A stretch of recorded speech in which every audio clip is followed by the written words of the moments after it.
بسم اللہ الرحمن الرحیم۔ السلام علیکم ورحمۃ اللہ وبرکاتہ۔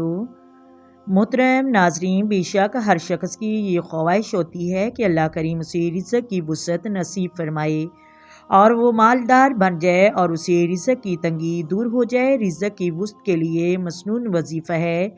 ایک مرتبہ ایک شخص حضور نبی پاک علیہ السلام کی بارگاہ میں حاضر ہوا اور کہا کہ یا رسول اللہ صلی اللہ علیہ وآلہ وسلم، دنیا نے مجھ سے منہ پھیر لیا ہے، رزق کی تنگی میں مبتلا ہوں، بڑا پریشان ہوں۔ تو حضور نبی پاک علیہ السلام نے سن کر فرمایا، طلوع صادق کے وقت اس تسبیح کو 100 مرتبہ پڑھو، سبحان اللہ و بحمدہ، سبحان اللہ العظیم و بحمدہ، استغفر اللہ۔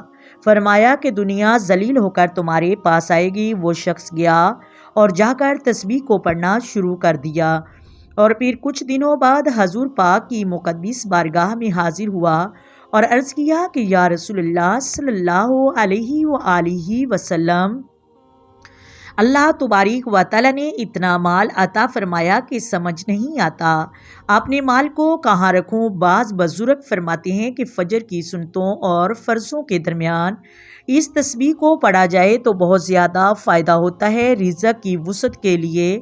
دوسرا وظیفہ میں آپ کو بتاتی ہوں، سورہ فاتحہ شریف کا وظیفہ ہے۔ سورہ فاتحہ کو وصل میم کے ساتھ یعنی بسم اللہ الرحمن الرحیم، بسم اللہ الرحمن الرحیم، الحمدللہ رب العالمین، فرمایا وصل میم کے ساتھ اس کو فجر کی سنتوں اور فرضوں کے درمیان 41 مرتبہ پڑھو تو اللہ رب العالمین رزق کی وسعت عطا فرماتا ہے۔ بلکہ اس کے ساتھ ساتھ اگر کسی شخص کو کوئی بھی حاجت ہو تو اللہ کریم اس حاجت کو پورا فرما دیتا ہے۔ تیسرا وظیفہ، جب بھی گھر میں داخل ہوں تو بسم اللہ شریف پڑھ کر داخل ہوں، اور گھر میں داخل ہونے کے بعد گھر والوں کو سلام کریں اور اس کے بعد سورۃ اخلاص پڑھیں اور ایک بار درود پاک پڑھیں۔ یہ اتنا بہترین وظیفہ ہے رزق کی وسعت کے لیے۔ چوتھا وظیفہ، جو شخص چاہتا ہو کہ اس کا رزق بہت زیادہ وسیع ہو جائے تو اسے چاہیے کہ روزانہ ایک تسبیح سورہ اخلاص شریف کی پڑھے۔ پانچواں وظیفہ، سورۃ کوثر شریف کا وظیفہ، یہ رزق کی وسعت کے لیے بہت ہی کمال کا وظیفہ ہے۔ روزانہ ایک تسبیح ضرور پڑھیں۔ بزرگوں کا آزمودہ وظیفہ ہے۔ جو شخص چاہتا ہو کہ اس کا رزق بہت زیادہ وسیع ہو جائے بلکہ کامیابی، ترقی اور عزت کے لیے دروازے کھل جائیں تو 11 مرتبہ سورۃ مزمل شریف کو پڑھنا اپنا معمول بنا لیں۔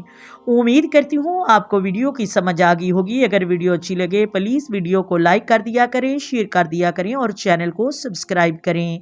آئیں مل کر آقا دو عالم نور مجسم سرور کائنات صلی اللہ علیہ وآلہ وسلم کی ذات پر درود و سلام کے نذرانے پیش کریں۔ الصلاۃ والسلام علیک یا سیدی یا رسول اللہ، الصلاۃ والسلام علیک یا سیدی یا حبیب اللہ، الصلاۃ والسلام علیک یا سیدی یا نبی اللہ وعلی آلک وصحابک یا سیدی یا محمد رسول اللہ۔ محترم ناظرین، اللہ حافظ۔